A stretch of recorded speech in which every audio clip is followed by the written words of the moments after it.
As muralhas de Jerusalém, que por tanto tempo pareciam inabaláveis, foram vencidas.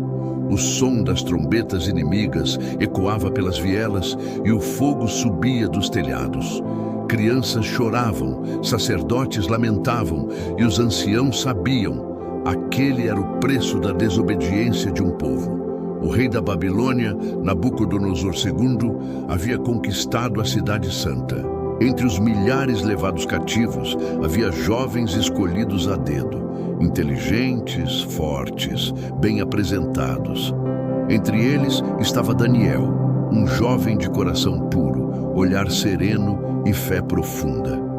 A Babilônia queria moldá-lo, mas Deus já tinha outro plano. Enquanto as correntes batiam em seus pulsos e os gritos ecoavam nas ruas, Daniel guardava no coração a certeza de que o Deus de Israel ainda reinava, mesmo em terra estrangeira. Os melhores jovens foram levados ao palácio real para servir ao rei. Era um mundo completamente diferente. Jardins exuberantes, colunas de ouro, servos por toda parte. A Babilônia tinha uma estratégia: moldar mentes, apagar identidades e substituir a fé do povo cativo pelos costumes pagãos.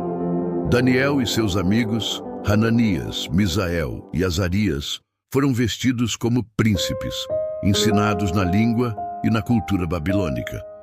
Mas no íntimo, carregavam algo que nenhum império poderia apagar: a aliança com o Deus vivo. Quando todos se curvavam diante dos costumes da corte, Daniel e seus companheiros mantinham-se de pé.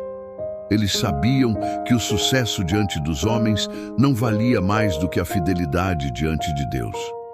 Os banquetes da Babilônia eram espetáculos: carnes exóticas, vinhos envelhecidos, especiarias raras vindas de terras distantes.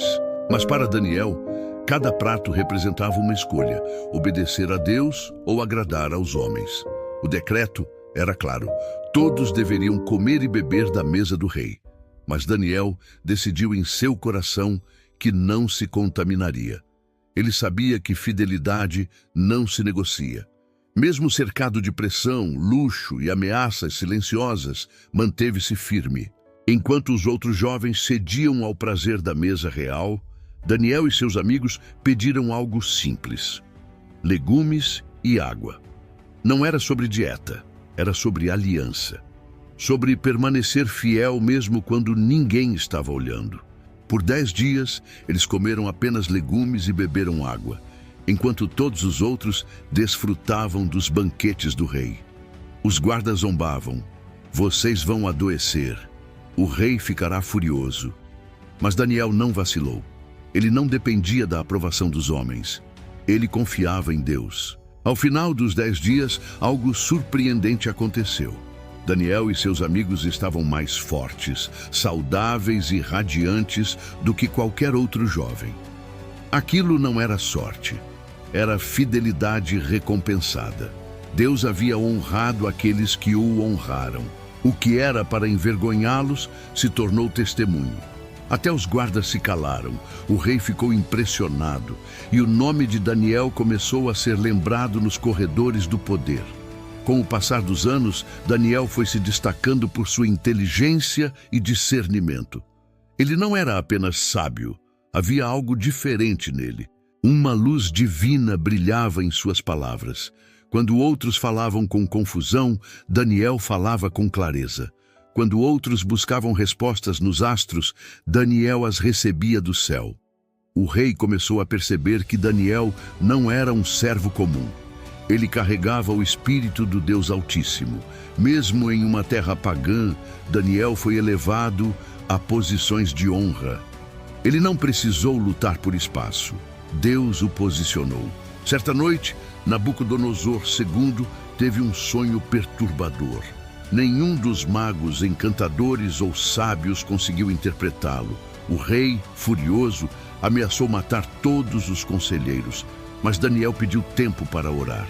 Em meio à noite, enquanto o palácio dormia, Daniel buscava o Deus dos céus. E Deus respondeu. Revelou-lhe não apenas o sonho, mas o seu significado. Quando Daniel se apresentou ao rei, falou com autoridade e humildade. O segredo que o rei exige, nenhum homem pode revelar. Mas há um Deus nos céus que revela mistérios. A interpretação foi perfeita. E o rei, impressionado, prostrou-se diante de Daniel e o exaltou entre todos. O sonho falava de uma estátua, cabeça de ouro, peito de prata, ventre de bronze, pernas de ferro e pés de ferro misturado com barro. Cada parte representava reinos que se levantariam e cairiam. E no fim, um reino eterno, estabelecido pelo Deus dos céus, destruiria todos os outros. Daniel não estava apenas interpretando um sonho, estava profetizando a história da humanidade. A Babilônia não seria eterna. O poder dos homens tem prazo, mas o reino de Deus permanece para sempre. A fama de Daniel cresceu. Ele foi colocado sobre províncias, conselhos e decisões de Estado. Mas onde Deus exalta, o inimigo tenta plantar inveja. Muitos oficiais não suportavam ver um estrangeiro sendo honrado acima deles. Olhares tortos, cochichos pelos corredores e planos nas sombras começaram a surgir. Mas havia algo que eles não conseguiam encontrar em Daniel: falhas. Nenhuma corrupção, nenhum desvio, nenhum pecado escondido. Daniel era íntegro. Isso os enfurecia ainda mais. Os anos passaram e Belsassar assumiu o trono. O novo rei era arrogante, amante do luxo e das festas, distante de Deus. Daniel, agora mais velho e ainda mais sábio, manteve sua rotina de oração e fidelidade. Enquanto a Babilônia festejava, Daniel intercedia. O povo bebia vinho em taças sagradas roubadas do templo de Jerusalém e zombava do Deus de Israel. Mas Deus não seria zombado por muito tempo. No meio de um banquete, uma mão sobrenatural apareceu diante de todos, sem corpo, sem voz, apenas uma mão que escrevia na parede: Mene, Mene, Tekel, Parsim. O salão se calou. O vinho caiu das mãos do rei. Seus joelhos tremiam. Nenhum sábio pôde explicar, mas havia um homem no reino que andava com Deus. Chamaram Daniel. Com voz firme e olhar sereno, ele revelou: contado foi o teu reino, pesado foste na balança, e dividido será. Naquela mesma noite, Babilônia caiu. O reino mudou, mas Daniel permaneceu. A Babilônia havia caído. As colunas de ouro e os jardins suspensos agora pertenciam a outro império, o dos Medos e Persas. A cidade que um dia parecia eterna, agora estava em ruínas. Mas o homem de Deus permaneceu. Daniel sobreviveu à queda dos reis, porque o seu trono não era terreno. Enquanto generais e nobres eram mortos, Daniel foi poupado. O novo rei, Dário, o Medo, ouviu sobre sua sabedoria e o chamou para aconselhá-lo. O tempo havia passado. Seus cabelos estavam grisalhos, mas seus olhos ainda brilhavam com a mesma fé de juventude. Dário via em Daniel algo que nenhum outro homem possuía: a presença viva de Deus. Daniel foi colocado como um dos 3 governadores sobre todo o reino. Nenhum decreto passava sem seu conhecimento. Ele administrava com justiça e zelo. Era respeitado pelo povo, amado pelos que buscavam a verdade e temido pelos corruptos. Enquanto outros usavam o poder para enriquecer, Daniel o usava para servir. Enquanto muitos faziam alianças por conveniência, ele mantinha a aliança com Deus. E é exatamente por isso que o ódio cresceu. A luz de um justo sempre expõe as trevas dos ímpios. Os governadores e príncipes começaram a se reunir secretamente. Não conseguiam achar falhas políticas, mas perceberam um padrão. Daniel orava todos os dias, 3 vezes ao dia, voltado para Jerusalém. O plano foi traçado com astúcia demoníaca.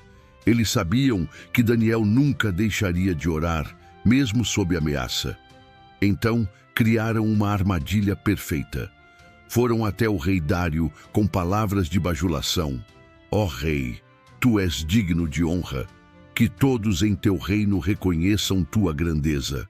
Que por 30 dias ninguém ore ou peça a qualquer deus ou homem senão a ti, ó majestade. Quem desobedecer seja lançado na cova dos leões. O rei, lisonjeado, assinou o decreto. O selo real foi gravado. A sentença estava lançada e Daniel, sem saber, tornara-se o alvo central de uma conspiração mortal. Quando Daniel soube do decreto, não hesitou. Ele subiu até seu quarto, abriu as janelas voltadas para Jerusalém e se ajoelhou. O sol do entardecer entrava pela janela, iluminando o rosto sereno do profeta. Ele sabia o risco, sabia que o decreto era inquebrável, mas também sabia que há leis humanas e há leis divinas, e as de Deus sempre prevalecem. Enquanto seus inimigos o observavam da rua, Daniel orava. Suas palavras subiam como incenso diante do trono celestial. Não era uma oração de medo, mas de confiança. Ele sabia que o mesmo Deus que o sustentou em toda a sua vida não o abandonaria agora. No dia seguinte, os conspiradores foram ao rei. Ó rei, lembraste do decreto? Pois Daniel, o judeu, o ignora. Ora 3 vezes ao dia ao seu Deus. O rei Dário ficou em silêncio. Seu rosto empalideceu. Ele percebeu a armadilha e que o homem mais justo do reino estava condenado pela sua própria assinatura. Tentou de todas as formas livrá-lo, mas a lei dos medos e persas não podia ser revogada. Ao cair da noite, o veredito foi dado. Daniel seria lançado na cova dos leões. Dário não comeu, não dormiu, não ouviu música. Andava de um lado para o outro no palácio, aflito. A consciência pesava, o coração apertava. Ele amava Daniel como a um irmão mais velho. Enquanto os conspiradores celebravam, o rei orava, talvez pela primeira vez, ao Deus de Daniel. E lá fora, o vento frio da noite soprava, anunciando que algo sobrenatural estava prestes a acontecer. A lua estava alta. O ar era pesado. Guardas armados levaram Daniel até a entrada da cova. O som dos rugidos ecoava lá de dentro, guturais, profundos, aterrorizantes. O rei se aproximou e disse com voz trêmula: Teu Deus, a quem tu continuamente serves, ele te livrará. Daniel apenas sorriu. Seus olhos não mostravam medo. Ele sabia que não descia para a morte, mas para o milagre. A pedra foi colocada sobre a entrada, e o selo real foi gravado. O silêncio reinou, e a noite caiu sobre a Babilônia. Dentro da cova, o cheiro de sangue e ferro impregnava o ar. Os leões cercaram Daniel, rosnando, mostrando os dentes. Mas antes que pudessem avançar, algo aconteceu. Uma luz dourada preencheu o ambiente, suave, mas poderosa. Um anjo do Senhor estava ali, invisível aos olhos humanos, visível apenas à fé. Ele tocou os leões e os animais, antes selvagens, se deitaram. Daniel se ajoelhou e começou a orar. O frio se dissipou, o medo se foi. Durante toda a noite, o profeta e os leões repousaram sob o olhar do Deus que domina sobre todas as criaturas. Ao nascer do sol, o rei Dário correu até a cova. Sua voz ecoou: Daniel, servo do Deus vivo, pôde o teu Deus te livrar dos leões? E de dentro uma voz respondeu: Vive, ó rei, para sempre. O meu Deus enviou o seu anjo e fechou a boca dos leões. Nada me fizeram, porque fui achado inocente diante dele e também diante de ti. O rei chorou, ordenou que tirassem Daniel imediatamente. Quando o viram, ele não tinha sequer um arranhão. Deus havia se manifestado mais uma vez. Os conspiradores foram levados diante do rei e a justiça foi feita. Eles mesmos foram lançados na cova que prepararam, e antes que tocassem o chão, os leões já os haviam despedaçado. O mal que eles planejaram voltou-se contra eles. Daniel permaneceu em silêncio, não comemorou, apenas se ajoelhou e agradeceu, porque sabia: a vingança pertence ao Senhor. Dario, tomado por temor e reverência, escreveu um novo decreto. Em todo o meu domínio, os homens devem temer e reverenciar o Deus de Daniel, pois ele é o Deus vivo que permanece para sempre. Seu reino jamais será destruído, e seu domínio não terá fim. Ele livra, salva e faz sinais e maravilhas no céu e na terra. O nome de Deus foi proclamado em toda a Babilônia. E Daniel, o cativo, o exilado, o servo fiel, se tornou o homem mais honrado do império. Daniel não buscou poder nem fama. Seu coração continuava o mesmo. Ele orava, servia e amava. Mas Deus começou a revelar-lhe visões sobre o futuro. Ele viu reinos se levantando, impérios caindo e, no fim, o trono eterno do Messias.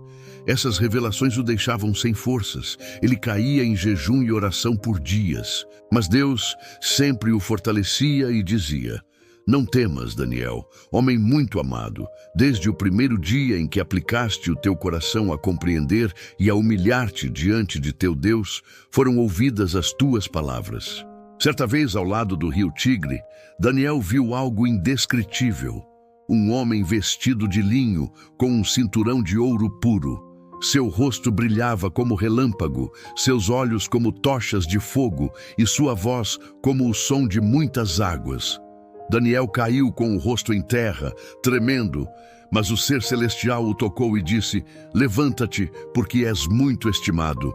Deus o visitava não apenas com livramentos, mas com revelações celestiais.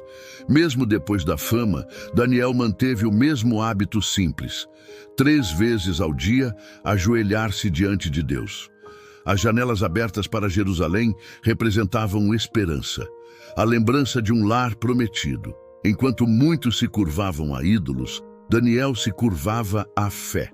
E é por isso que Deus o levantava diante das nações. Reis e generais buscavam conselhos de Daniel. Ele falava com serenidade e discernimento, mas nunca dizia "eu sei", e sim, há um Deus nos céus que revela o que está oculto. Ele entendia que o dom não era dele, mas do Altíssimo. Por isso, sua sabedoria nunca secava, porque vinha da fonte que nunca se esgota. Daniel viu impérios nascerem e morrerem. Viu o poder dos homens se desfazer como areia ao vento e entendeu: tudo que é terreno é passageiro, mas o reino de Deus é eterno. Suas visões falavam de um tempo futuro, de guerras, bestas, tronos e juízo, mas acima de tudo falavam de esperança, de um Messias que viria para restaurar todas as coisas. A força de Daniel não estava em músculos ou espadas, mas nos joelhos dobrados. Enquanto outros guerreavam com armas, ele vencia com orações. Enquanto os reis temiam exércitos, Daniel confiava no Deus invisível. E essa é a lição de sua vida. A oração é a arma dos que confiam em Deus. O nome de Daniel atravessou gerações. Cada história sua se tornou símbolo de fidelidade. Seus atos inspiraram reis, profetas e simples servos, porque sua vida mostrava que a fé é mais poderosa do que o medo e que mesmo em meio a leão, Deus nunca está sozinho. Capítulo 29. A última oração. Já idoso, Daniel olhava o horizonte. Sabia que sua jornada estava chegando ao fim, mas não havia arrependimentos. Ele viveu o que pregou, serviu a quem amou e morreu da mesma forma que viveu, em oração. Enquanto o sol se punha, suas últimas palavras foram um sussurro de fé: Senhor, Tu és fiel, e Teu reino jamais terá fim. Os impérios caíram, as muralhas da Babilônia viraram pó, mas o nome de Daniel permaneceu, e o Deus que o livrou da cova ainda é o mesmo hoje. Porque Deus não muda, Ele ainda envia anjos, Ele ainda fecha bocas de leões, Ele ainda honra os fiéis. E a história de Daniel continua viva, não apenas como lembrança, mas como chamado. Confie, ore e permaneça firme, porque o Deus que salvou Daniel é o mesmo que pode salvar você. Inscreva-se no canal e acompanhe mais histórias épicas da Bíblia. Compartilhe com alguém que precisa renovar a fé.